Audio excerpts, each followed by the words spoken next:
We give you glory. You deserve our praise, Lord Jesus. Hallelujah. Hallelujah. Panginoon, salamat dahil ang iyong banal na Espiritu mo ay nasa amin ng kalagitnaan.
Hallelujah,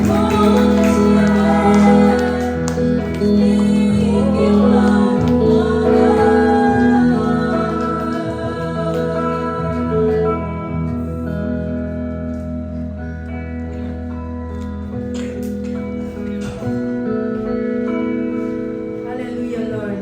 Tunay nga, Panginoon, na nasa kalagitnaan ka namin. Sa gabing ito, patuloy kami nagpapakumbaba, nagpapalinis sa aming mga puso, anumang karumit kasalanan ng aming nagawa. Tunay, Panginoon, na ikaw ang nakakita sa mga kasalanan ng aming nagagawa.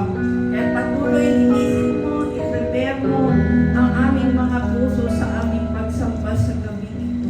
Salamat, Panginoon, at patuloy na samahan kami ng Santong Espiritu Banal sa aming kalagitnaan mula simula hanggang matapos ito. At patuloy na kumilos ka, Panginoon. Hindi po hadlang ang bilang namin. Bagkus naririto kami upang maranasan namin ang iyong kapangyarihan, ang iyong kaluwalhatian sa gabi ito. Kaya salamat, Panginoon. Ikaw ang Diyos na buhay na hindi nagbabago noon, ngayon, at magpakailanman. Dalangin namin, samahan mo kami, Panginoon, sa aming gawain ito at maging magkahayag na yung banal na salita ng aming Pastor Peter Obiena. Bigyan mo siya ng kalakasan, karunungan, anuman ang revelation mo sa gabi ito. Tunay na maging kalakasan espiritual na aming makapakinggan. Maging kami na makikinig ng yung banal na salita. Buksan mo ang aming kaisipan, ang aming mga puso, ang iyong mga salita lamang, Panginoon, ay maunawaan namin, maisabuhay, makita sa buhay namin, paglabas ng iyong iglesia.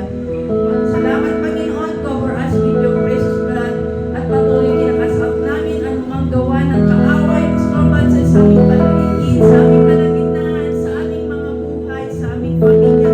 Out in Jesus' name, walang ang kapangyarihan, Satan, bagpos ang kalwalhatian, ang pagmamahal ng aming Panginoon Jesus ang may taas sa aming mga buhay.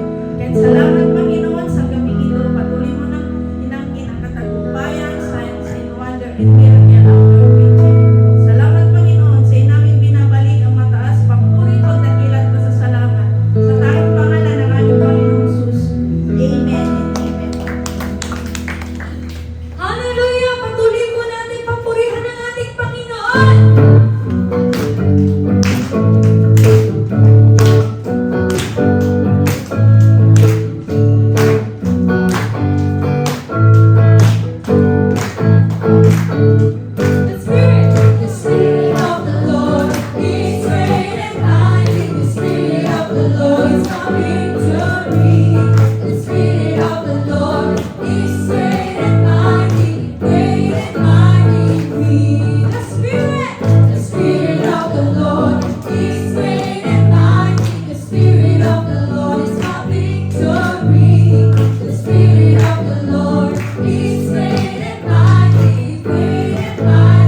a worship that is pleasing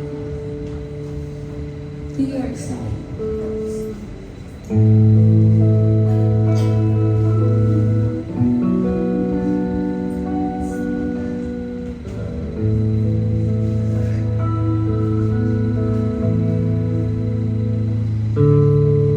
When the music fades, all this takes away. When I simply come,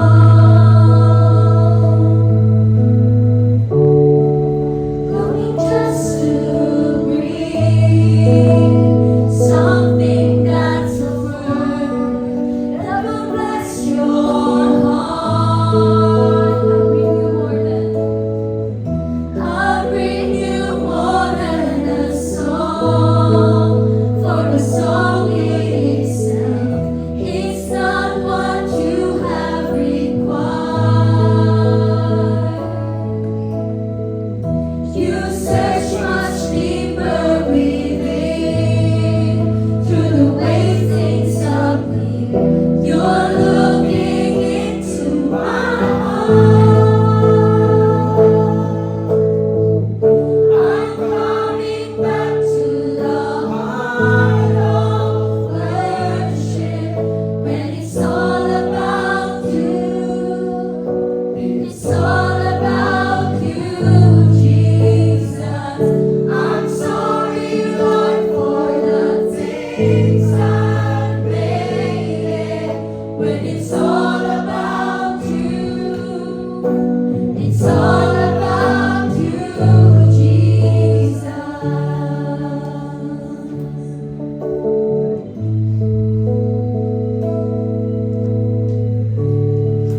King of endless world, no one could express how much you deserve.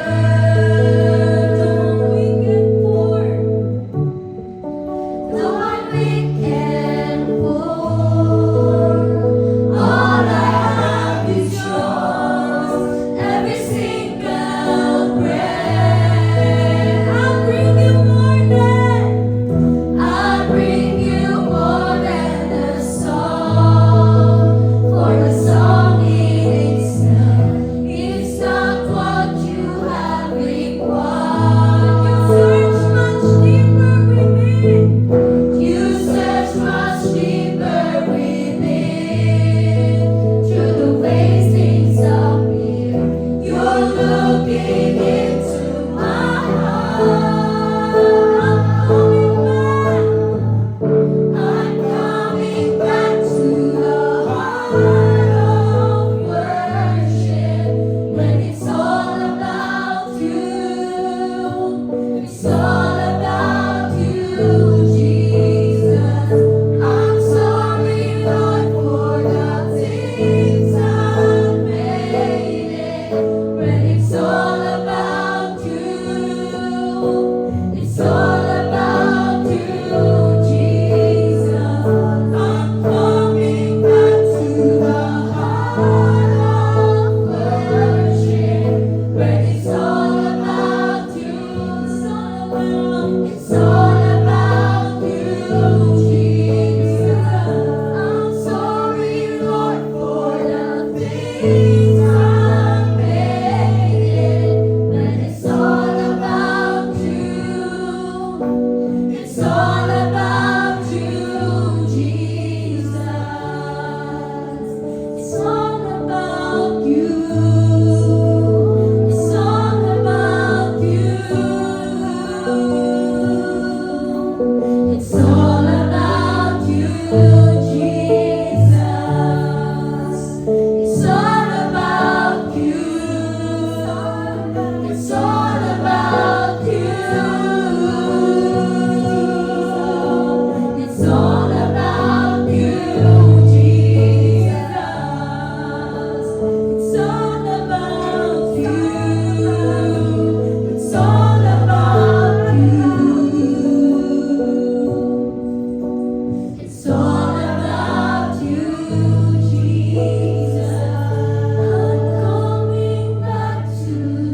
3, talatang 1 hanggang 5.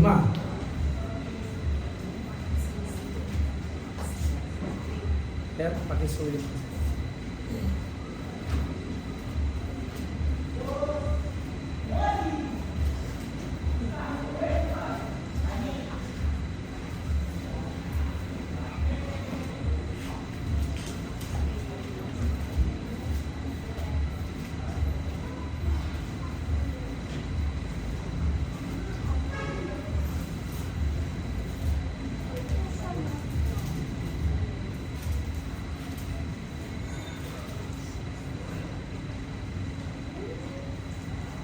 Sige po, tayo po ay unang Tesalonica, Kapitulo 3, talatang 1 hanggang 5. Kaya naman, nang hindi na kami makatiis, minabuti namin magpaiwan sa Atenas at subuhin sa inyo si Timoteo,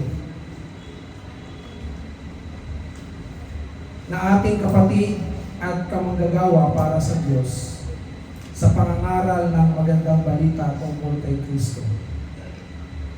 Isinugo namin siya upang patatagin kayo at palakasin ang inyong loob, alang-alang sa inyong pananampalataya, upang sa inyong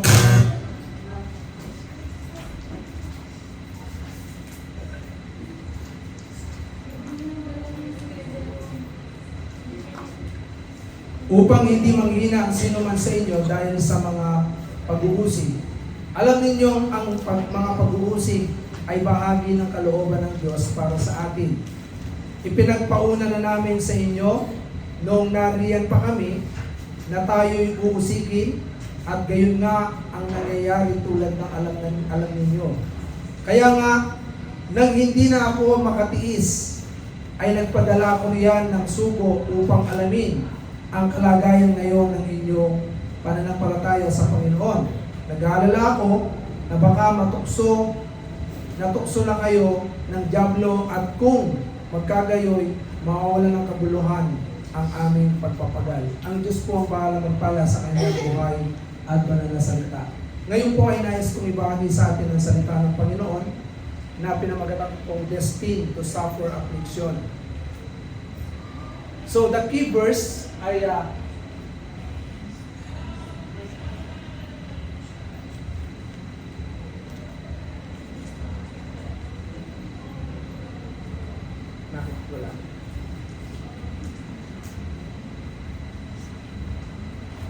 Okay? Destined to suffer affliction in 1 Thessalonians chapter 3 verse 3, so that no one would be shaken by these persecutions, for which you are aware that we were destined. Okay? So, what we should do when we experience this kind of suffering? Ano ba ang ating magagawa o gagawin kapag tayo po ay dumanas ng ganitong katulad ng karanasan ni na Apostol Pablo, na kung saan si Apostol Pablo ay dumanas ng suffering or affliction, na kung saan dahil sa pangangaral ng salita ng Diyos. At dito ay makikita po natin na maliwanag ang Biblia na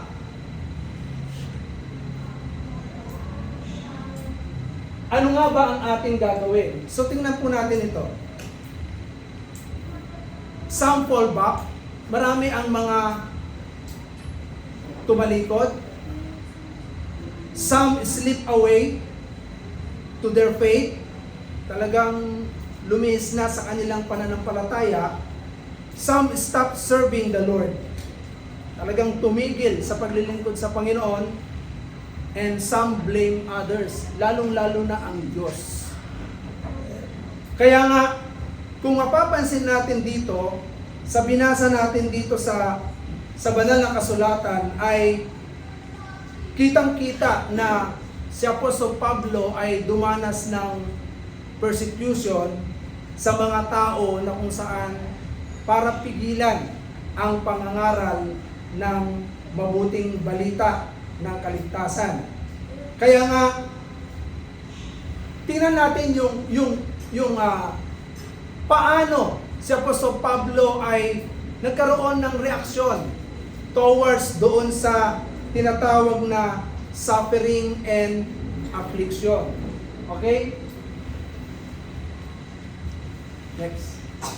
So tingnan po natin, number 1, doon sa pagsubok na naranasan ni Apostol Pablo ay makikita po natin ano yung kanyang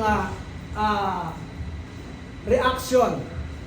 Kaya nga po dito, gusto kong makita natin, tayong lahat na dumadanas doon sa tinatawag na suffering ay ano nga ba ang dapat nating maging reaksyon kapag tayo po ay dumadaan sa ganitong pagsubok. Hello, sound check. Kaya pala malalim yung boses ko. Ito pala yung mic ko.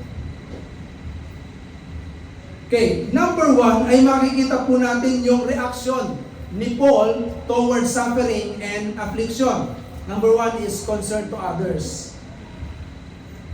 In verse 1 and verse 5 ay makikita po natin dito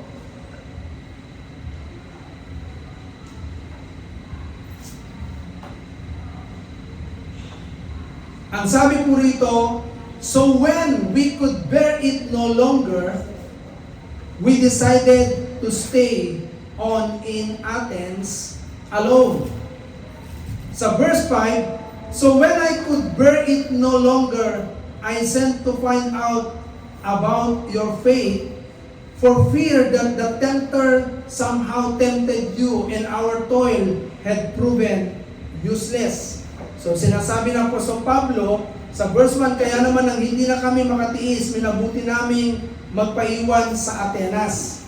So, ito po yung concern ni Apostol Pablo. Letter A, ano yung concern ni Paul? Si Paul ay umiiyak. Hindi po siya umiiyak dahil siya po ay dumadanas ng suffering. Personally sa kanyang sarili. Umiiyak si Paul dahil nahiwalay siya sa mga taga-Tesalonica during that time.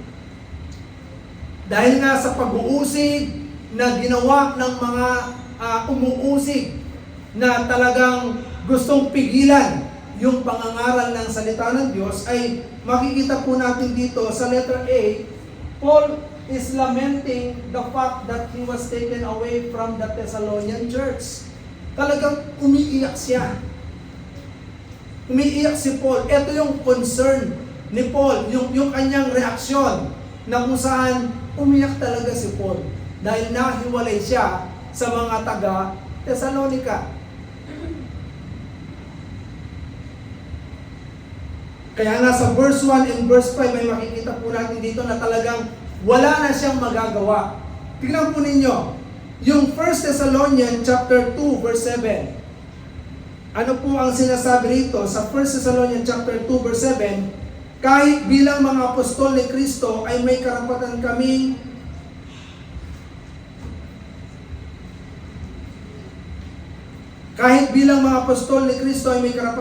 humingi ng anuman mula sa inyo. Sa halip ay naging magiliw kami sa inyo tulad ng inang mapagkalinga sa kanyang mga anak. So tingnan po ninyo yung paano, bakit umiyak si Paul? Kasi katulad ng isang ina na nag-aaruga sa kanyang anak. Ganon katindi yung pagmamahal ni Paul sa mga taga-Thessalonica. Itong panahong ito, bagong mananampalataya pa lamang ang mga taga-Thessalonian church. Kaya nga gano'n na lang yung kanyang pag-iyak nung siya ay mahiwalay sa mga taga-Thessalonica. Kaya pinakita ni Paul na yung kung paano ang pag-aaruga ng isang ina sa kanyang anak. Sa verse 11 ng 1 Thessalonians chapter 2 ay makikita natin, tulad ng alam ninyo, kami naging parang ama sa bawat isa sa inyo. So, naging ina at naging ama yung paano proteksyonan ni Apostol Pablo ang mga taga-Tesalonica. Kaya ganun na lang yung kanyang pag-iyak nung siya ay mahiwalay sa mga taga-Tesalonica.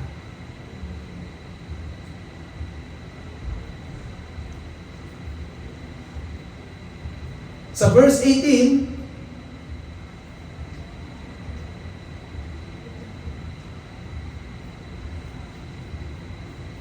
anong sabi po rito? At nais naming makabalik diyan. Ako mismong si Pablo ay makailang ulit na nagbalak dumalaw sa inyo, ngunit lagi kaming hinahadlangan ni Satanas. So tingnan po ninyo, dahil may kalaban, tandaan po ninyo, hindi tayo ang magkakalaban. Ang kalaban po natin, walang iba kundi si Satanas. Kaya po si Apostol Pablo ay hinahadlangan ni Satanas para makabalik dahil ayaw niyang lumago ang mga taga-Tesalonica. Kaya yung concern ni Paul, yung kanyang reaksyon towards this kind of suffering, talagang sa loob niya, nandoon yung kanyang yung pag-iyak niya dahil nahiwalay siya sa mga taga-Tesalonica. In Acts chapter 17, verse 14 to 15, sa mga gawa,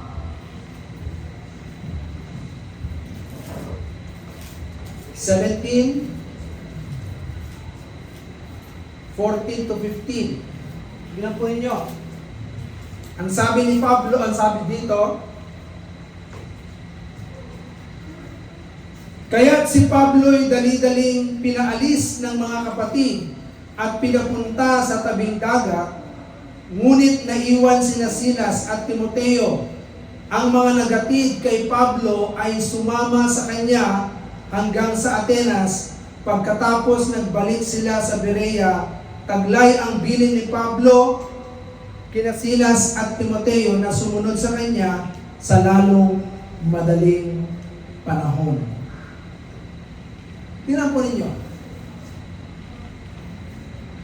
Dahil sa matinding pagsubok, talagang imbis na makabalik si Paul doon sa Church of Thessalonians, ay talagang itinakas siya ng mga kasamahan niya para lumayo. Kasi talagang hinahanap siya, pinaghahanap siya ng mga taga-umsid during that time.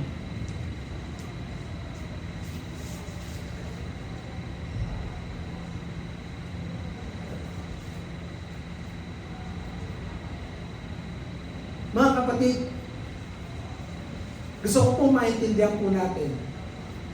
Katulad po na sinasabi sa 1 Thessalonians chapter 3 verse 3, we are destined to suffer. Bawat isa po sa atin ay itinakdang makaranas po ng tinatawag na kapighatian.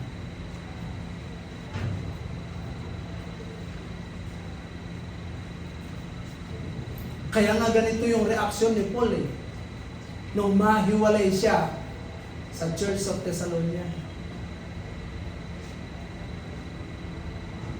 Hindi umiiyak si Paul dahil dumadanas siya ng suffering. Umiiyak siya dahil siya ay nahiwalay. Wala na siyang magawa Wala siyang magawa na makabalik.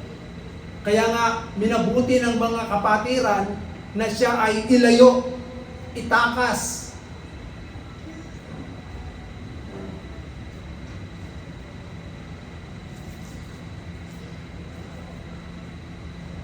Letter B, yung concern niya, tingnan po ninyo, yung una talagang umiiyak siya dahil nahiwalay siya. Hilament, talagang nahapis yung kanyang puso. Pangalawa, si Paul ay nag-aalala at talagang balisang-balisa. Saan siya nababalisa? Tandaan po ninyo, si Paul ay hindi nag-aalala at nababalisa dahil wala siyang pananampalataya. Nag-aalala siya at nababalisa siya dahil sa kanyang concern sa mga taga-Tesalonika. Dahil sa kapigatihang nararanasan po nung panahon iyon. Yung kalagayan po ng Tesalonika sa verse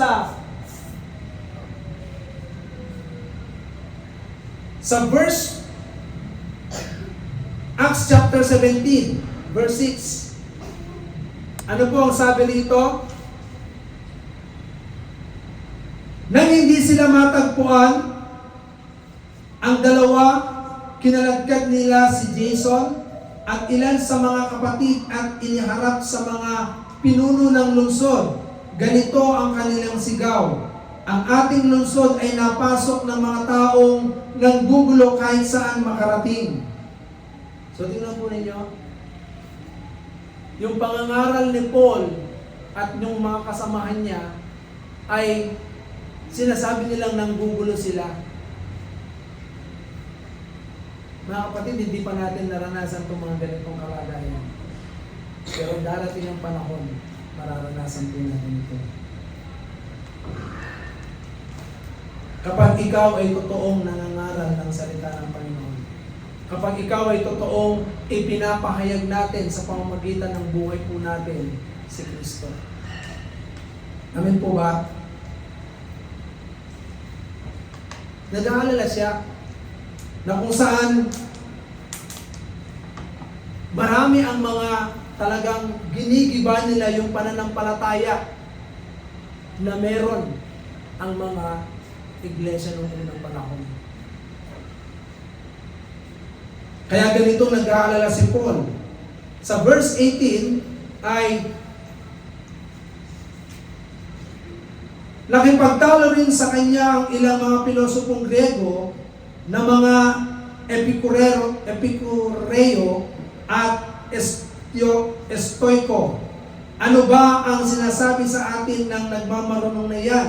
Sabi ng ilan. Sabi naman ng iba, nangangaral yata tungkol sa ibang mga Diyos. Sinabi nila, iyon dahil nangaral si Pablo tungkol kay Jesus at sa muling pagkabuhay. So tingnan po ninyo, nag-aalala si Apostol Pablo dahil merong mga nanggigipit sa kanila na kung saan ang pangangaral na ginawa ni Paul ay panggugulo sa kanilang nakagisnang pananampalataya. At tandaan po ninyo, nung panahong ito ay si Pablo ay nag-aalala dahil bagong mananampalataya ang mga Tesalonika na kung saan baka mamaya sila ay maakay ng mga bulaang tagapagturo, ng mga maling guro na kung saan hindi naniniwala patungkol sa pangalan ng ating Panginoong Jesucristo at yung muling pagkabuhay niya. Kaya nga dito, alalang-alala si Pablo. Sa verse 5 ng chapter 18,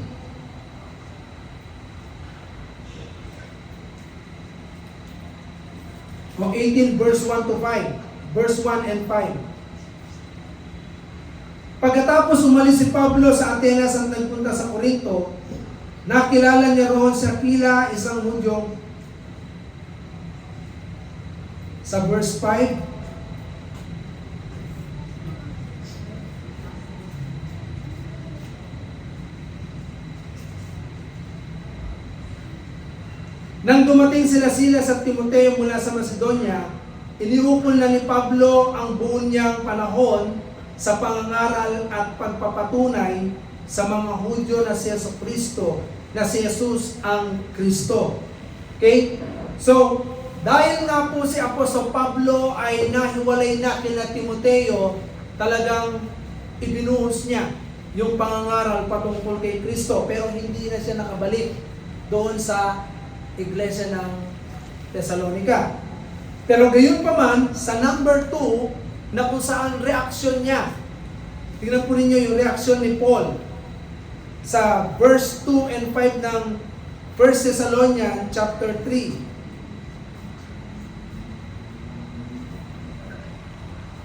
Sino po ang tumulong sa kanya?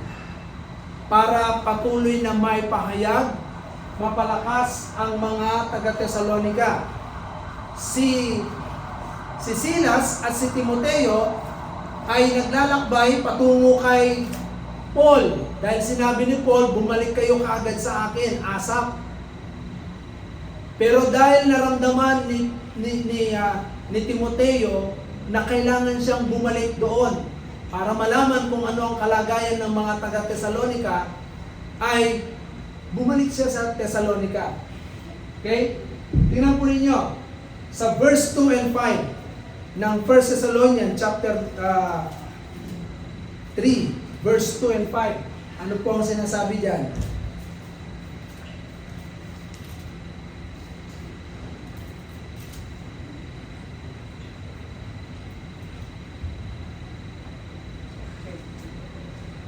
At suguin sa inyo si Timoteo na ating kapatid at kamanggagawa para sa Diyos sa pangangaral ng magandang balita tungkol kay Kristo.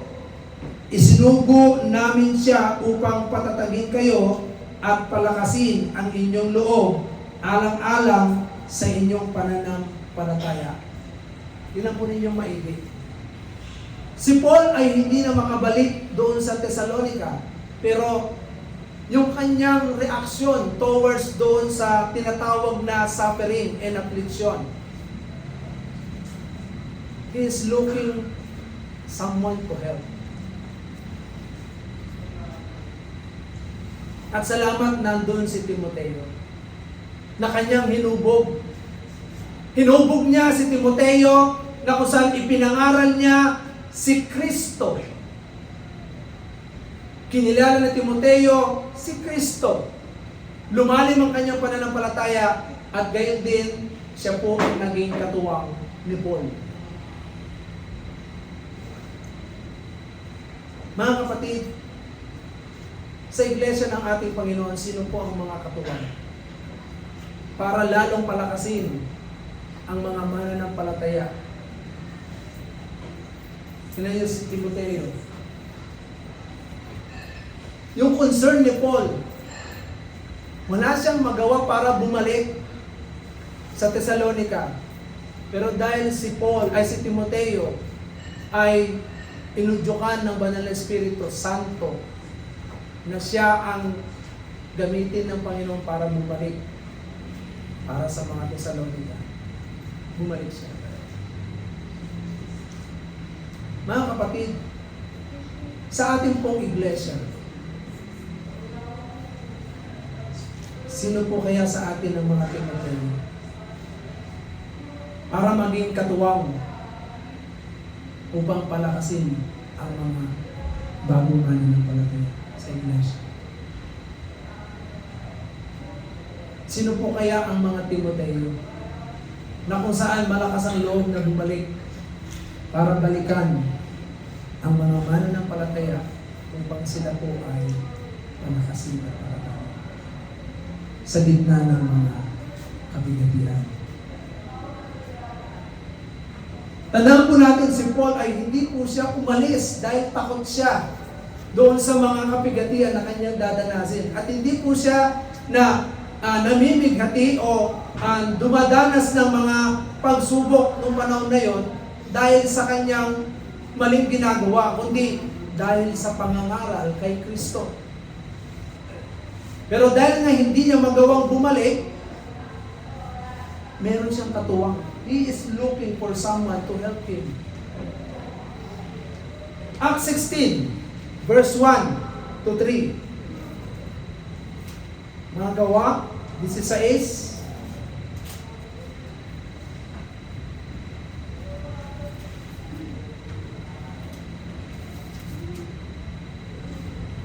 Nagpunta rin si Pablo sa Derbe at sa Listra. May isang alagad doon na ang pangalan Timoteo. Ang kanyang ina ay isang mananampalatayang Hudyo at ang kanyang ama naman isang Griego. Mataas ang pagtingin ng mga kapatid sa Listra at sa Iconio kay Timoteo. ibig isama ni Pablo si Timoteo, kaya tinuri niya ito alang-alang sa mga Hudyo sa lungsod na iyon dahil alam nilang lahat na ang kanyang ama ay isang Griego. So, tingnan po ninyo, si Timoteo ay pinili ni Apostol Pablo na hubugin. Kaya nga nung panahong iyon, na meron pong matinding kapigatian, ay naging katuwang ni Paul. Naging katuwang ni Paul. Kaya dito, sa gitna ng mga pagsubok sa loob ng iglesia, ang Diyos po ay naglalagay po ng katuwang para lalong magpalakas sa kanyang iglesia. Ikaw at ako ay pinili ng Panginoon. Katulad ni Pablo, siya po ang umikot ng umikot sa mga iba't ibang lugar, at dahil nga po meron siyang naging Timoteo, na mentor niya si Timoteo. Si Timoteo ang naging katuwang niya. Kaya, taas po ang kamay ng mga Timoteo dito.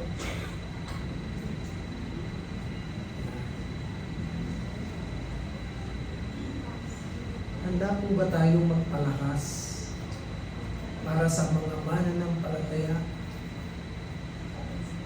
Gusto kong tingnan po natin ito yung reaksyon ni Paul. Una, yung reaksyon ni Paul, yung kanyang concern sa iba. Hindi siya nagdurusa ng suffering and affliction dahil sa kanyang sariling karanasan na kung saan meron siyang problema, kundi dahil sa iba. Kaya yun yung concern niya. So ngayon, makikita po natin dito, dahil na alalang-alala siya sa mga mananampalataya doon sa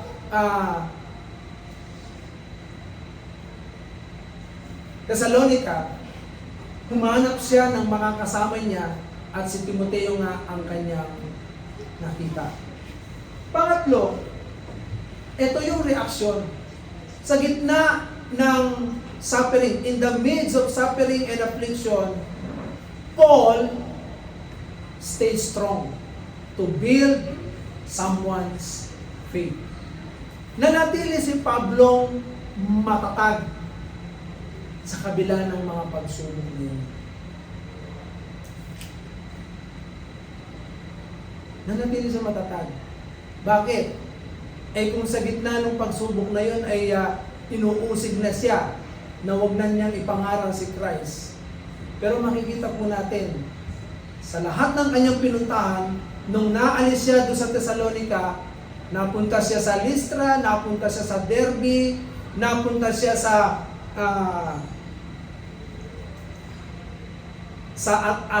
Athena. So napunta siya doon para ipangaral si Kristo. Nakipagdebate siya para talagang patunayan na si Kristo nga ang Kristo at siya po ay muling nabuhay para sa ikaliligtas ng lahat ng sasampalataya sa Kanya. Kaya po dito, tingnan po ninyo pinalakas ni Pablo ang mga taga-Thessalonica. Sa verse 3 and 4 ng 1 Thessalonians chapter 3, tingnan po ninyo yung sinasabi po rito.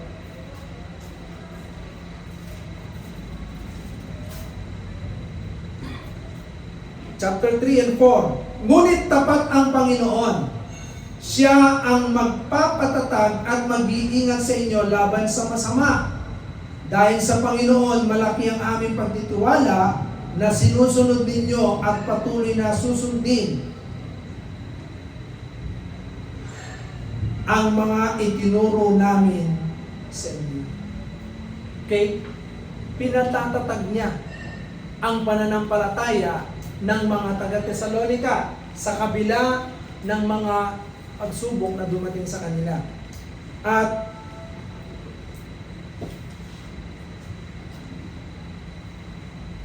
Sinasabi po rito sa Thessalonians chapter 2, verse 19 to 20.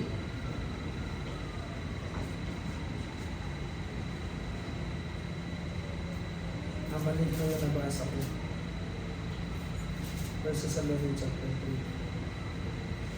2. Okay. Upang hindi manghina ang sinuman sa inyo dahil sa mga pag-uusig, alam ninyong ang mga pag-uusig ay bahagi ng kalooban ng Diyos para sa atin.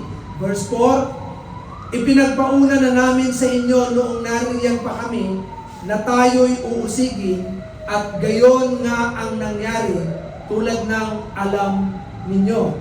Okay? So, pinatatag na ni Paul nung kasama pa niya ang mga taga-Tesalonica na sinabi pa niya, bago pa mangyari yon, ay dadanas tayo ng pag-uusig. Kaya nung dumating ito, pinatatag ni Pablo ang mga taga-Tesalonica. So sa verse 19 to 20 ng 1 Thessalonians chapter 2, tingnan po ninyo, hindi ba't kayo ang aming pag-asa, kaligayahan, at ang koronang may pagmamalaki namin sa harap ng Panginoong Hesus pagparito niya? Oo, kayo ang aming karangalan at kaligayahan. Okay? Tingnan po ninyo yung pagpapalakas ni Pablo. Sinasabi niya na ang mga taga-Tesalonica ay pag-asa nila. So habang nakikita niya na lumalago yung pananampalataya nila, ay lalong nagkakaroon sila ng kaligayahan. Kaya dito, kung paanong pinalalakas ni Paul ang mga iglesia sa taga-Tesalonica, ay ganun din po ang maging reaksyon natin. Katulad nga na sinabi ko sa inyo kanina, a while ago, ay ano kaya ang ating gagawin kapag tayo ay nasa gitna ng mga trahedyang ito? Merong mga kapigatian at mga pag-uusig. Ano kaya ang ating gagawin? Marami umaalis, tumatalikod, iniiwan yung kanilang pananampalataya, bumabalik na sa dating buhay. Pero dito si Paul hindi eh. Mas lalo niyang pinalakas ang loob ng mga mananampalataya para lalong magpatuloy sa Panginoon. Kaya sa bawat isa po sa atin, maging katulad po tayo ng Apostol Pablo. Ano ang reaksyon natin sa gitna ng mga pagsubok na ito? Amen po ba? Amen po ba? Anong reaksyon mo? Tingnan ninyo, sa gitna ng mga suffering na yan, mga kapigatian na yan, mga pag-uusig na yan, si Paul lalong nagkaroon ng concern.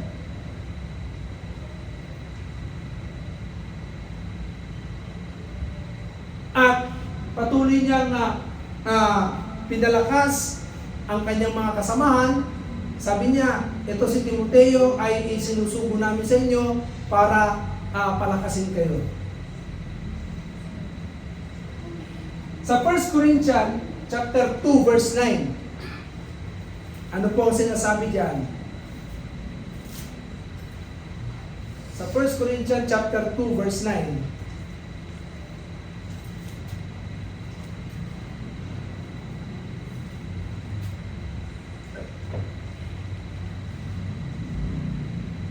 subalit tulad ng nasusulat, hindi pa nakikita ng mata o naririnig ng tainga, ni hindi pa sumasagi sa isip ng tao ang mga inihanda ng Diyos para sa mga umiibig sa Kanya.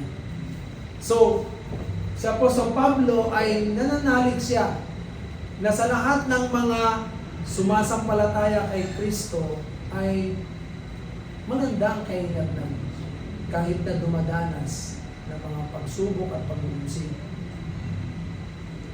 Mga kapatid, kahit na ikaw ay usigin, kung ikaw ay nasa tamang pananampalataya, tamang pamumuhay dahil kay Kristo, ito po ang ating pananamasan.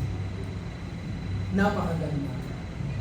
Kaya ganun na lang yung pagbibuild ni Paul sa mga taga-Thessalonica, na ito yung kanyang reaksyon, na kahit na sa gitna ng mga pagsubok ay nanatili pa rin siyang nagpapalakas. Kaya nga dun sa aming kanina, yung devotion namin kanina, sa lahat ng sulat ni Paul, lagi niyang tinatatakan yan. Sabi niya, ako si Pablo, itong sulat na ito. Laging merong pangalan niya. Ano ang pinupunto ni Apostol Pablo doon? Bakit ganun na lang yung kanyang mga sulat? Gustong-gusto niyang lumakas ang mga tagabasa ng panahon na yun. Bakit? Kasi hindi na niya may pahayag literal, kaya si Paul ay sumulat ng mga sulat para mabasa ng mga mananampalataya na iglesia noong unang panahon. Kaya nga, sa kabila ng mga pag-uusig, ay patuloy po tayo nga magpatuloy. Tingnan po ninyo, ano po yung sinasabi sa Hebrew chapter 2, verse 10. Sa Hebrew chapter 2, verse 10.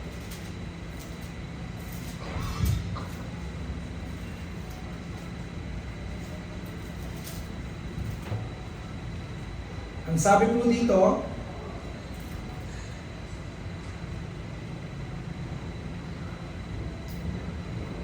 sa pamamagitan ng kanyang pagdurusa, siya'y ginawang ganap ng Diyos at nang sa gayon ay makapagdala siya ng maraming anak patungo sa kalwalatian. Ito'y dapat lamang gawin ng Diyos na lumikha at nangangalaga sa lahat ng bagay, sapagkat si Jesus ang tagapanguna ng kanilang kaligtasan. So ang ating Panginoong Jesucristo ay dumanas ng pagdurusa. Kaya tayo man po, katulad ng sinasabi ng 2 Timothy chapter 3, verse 12, ay lahat ng mga gustong sumunod kay Kristo ay dadanas talaga ng mga pagdurusa. Kaya po ang pagiging Kristiyano o mananampalataya o yung mga naglilingkod sa Panginoon, tandaan po natin. Katulad ng sinasabi ng 2 Timothy chapter 3 verse 12, tayo po ay itinakdang isilbi. Ayan po. Gayon din naman, ang lahat ng nagnanais mamuhay ng matuwid bilang tagasunod ni Kristo ay daranas ng mga pag-uusap. Sabihin mo sa katabi mo, magpakatatag ka ng patuloy.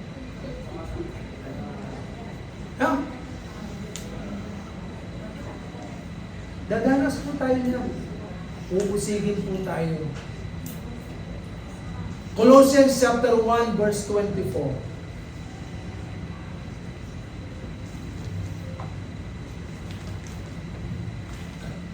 Nagagalak ako sa aking paghihirap alang-alang sa inyo, sapagkat sa pamamagitan nito'y na ipagpapatuloy ko ang paghihirap na kailangan pang gawin ni Kristo para sa iglesia na kanyang katawan. So tingnan po ninyo, kasama po tayo sa pagdurusa para sa iglesia ng Panginoon. Amen po ba? Kaya kung meron mo tayong minsan nahihirapan tayo,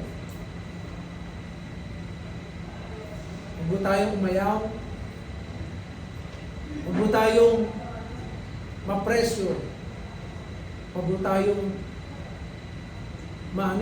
tawag nito, hindi pa yan katulad ng naranasan ng mga taga-Thessalonica.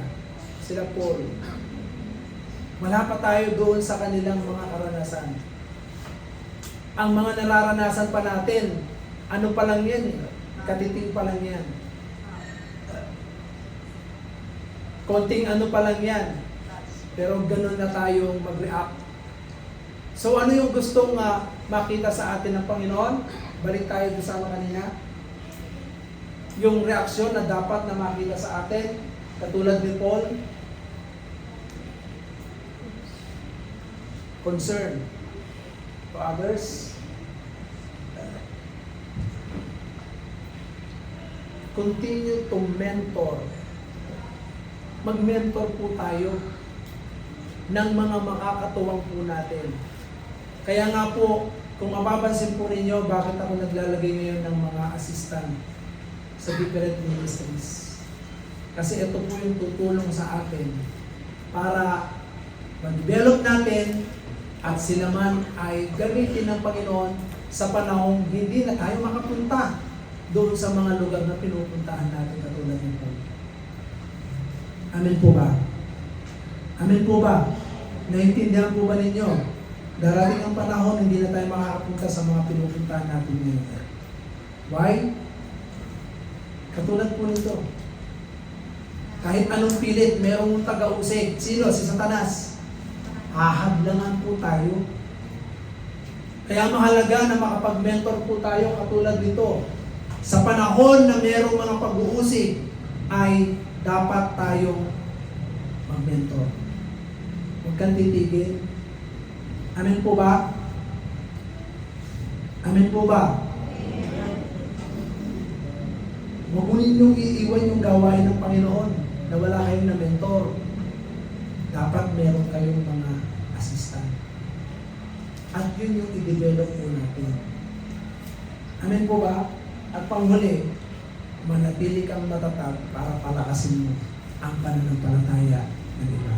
This is Paul's reaction towards suffering and affliction.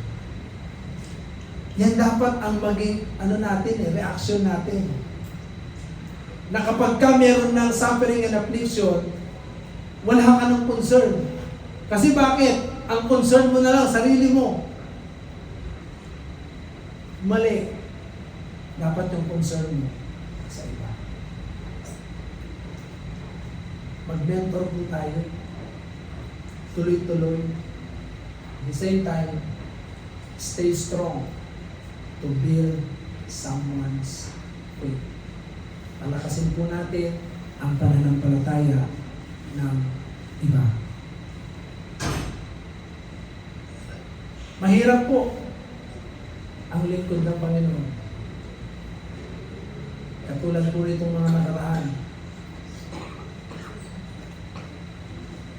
I'm suffering yung physical illness na dapat sana magpahinga, pero grabe yung mga karanasan. Pero nung Monday hindi natulog magdamag dahil sa pagpapalakas doon sa mga mananampalataya sa ibang iglesia po natin. At salamat sa Panginoon dahil nandiyan siya. Amen po ba? Kaya nga, na po natin, nalagyan na natin ng mga assistant din, yung mga iba't ibang mga ministry sa iba't ibang simbahan natin. So meron ng mga iba't ibang assistant. Kaya nga po dito, katulad ng reaction ni Paul, kapag merong mga suffering and affliction, yung concern. Mas lalong umangat yung concern at lalo tayong mag-mentor. Let us look for someone to help us. Paano yun? Mag-mentor po tayo. And lastly, stay strong to build someone's faith. Ngayon sa conclusion, sa pagwawakas ay nais ko pong tignan po ninyo ito. Itatak po ninyo sa isip po ninyo ito. Laying down our lives in service to the cause of Christ and enduring rejection from the world is our completion to the greatest fulfillment. Uulitin ko po ulit. Laying down our lives in service to the cause of Christ. Tandaan po ninyo, yung pagbibigay natin ng buhay natin sa paglilingkod, ito po ay dahil kay Kristo. Hindi dahil kay Christy, kay Christopher, o kahit sino man, kay Christian. Hindi dahil doon. It is to the cause of Christ. At kung tayo man ay i-reject ng sanlibutan, mga kapatid, yung pagbibigay natin ng buhay natin, this is our completion to the greatest fulfillment. May pangako po ang Diyos diyan. Amen po ba? Kaya sa bawat isa po sa atin, let us continue to lay down our lives to Christ. Patuloy po natin ibigay yung buhay natin para sa ikatatatag ng bawat isa. Kaya mga kapatid, ulitin ko ulit, hindi po tayo magkakalaban. Ang kalaban natin si Satanas. Yan ang number 1 na taga-usig natin. Kaya sa bawat isa po sa atin, patuloy po natin iaalay yung buhay natin sa Panginoon. Amen po ba? Kung tayo po ay minsan na-slip away, balik po tayo. Kung tayo ay pansamantalang tumalikod, balik po tayo. Kung tayo ay pansamantalang tumigil, balik po tayo. Kaya ngayon inawit natin kanina, I'm coming back to the heart of worship. And it's all about you. It's all about you, Jesus. I'm sorry, Lord, for that thing I made. When it's all about you, it's all about you, Jesus. Si Paul, hindi siya nagsasuffer dahil may ginawa siyang mali. Hindi siya inuusig dahil gumawa siya ng krimen. Nagsuffer siya, inuusig siya dahil kay Kristo. Nakatandaan po natin, katulad po nito, kapag ibinigay natin yung buhay natin na sa Panginoon, it is our completion to the greatest fulfillment. Kaya fulfill ang buhay natin. Amen po ba? Amen po ba? Kaya wala akong aalis, wala akong lalayo, walang titigil. Patuloy po tayo sa pagpapalakasan sa bawat isa, sa gitna po ng mga pag-uusig at pagsumpa sa buhay. Amen po ba? Tayo po lahat ay tumayo at patuloy tayong umawit ang awit sa Panginoon. Awitin po natin itong awit na ito na saan nagsasabi ng pagbabalik loob kay Kristo. Nasa gitna po ng ating mga naranasan ay minsan ay we slip away our faith. Pero mga kapatid, tandaan po ninyo, lahat po ng mga naisupport kay Kristo, we are destined to suffer affliction. Tayo po ay destined. Kaya huwag po tayo matakot, huwag tayo mangamba, kapag tayo po ay dadanas nito. Katotohanan po ito. Minsan sa loob ng church, ay maraming usig sa atin. Pero tandaan po natin,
It's all about you, Jesus.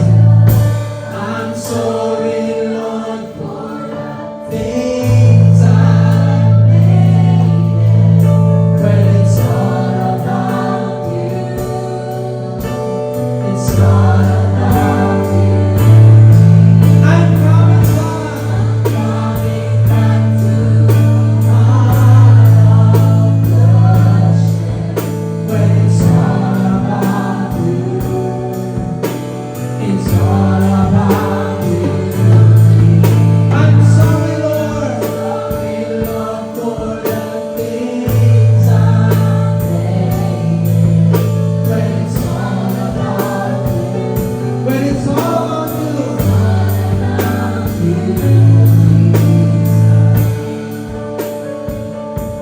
It's all about you. It's all about you, Jesus.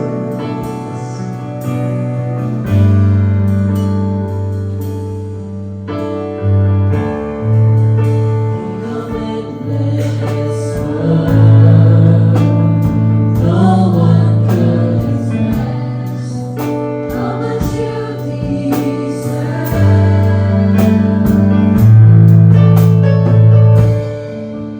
So I'm wicked fool. All I have is yours. Every single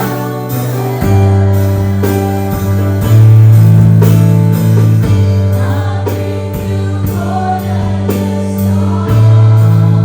For the song it's not what you have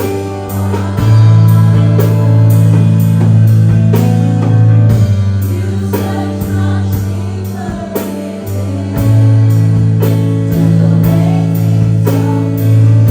You're looking into my heart. I'm coming back to the heart of worship. It's all about you. It's all about you, Jesus. I'm sorry, Lord, for the things I made. It's all about you. It's all about you,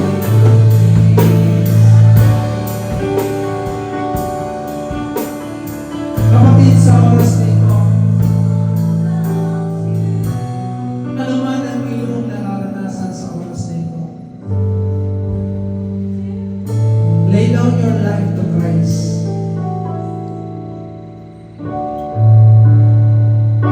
We suffer because we are destined to suffer. Sapagat lahat ng mga nais sumunod kay Kristo ay tiyak na makakaranas nito.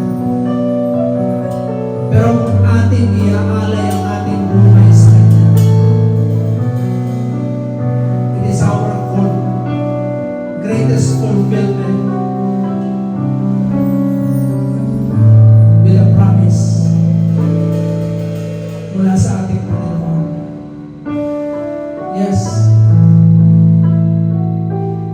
Lord, salamat po para kasi mo yung mga anak na ito. Kung paano si Paul sa gitna ng pagsubok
Lord, use us for your glory.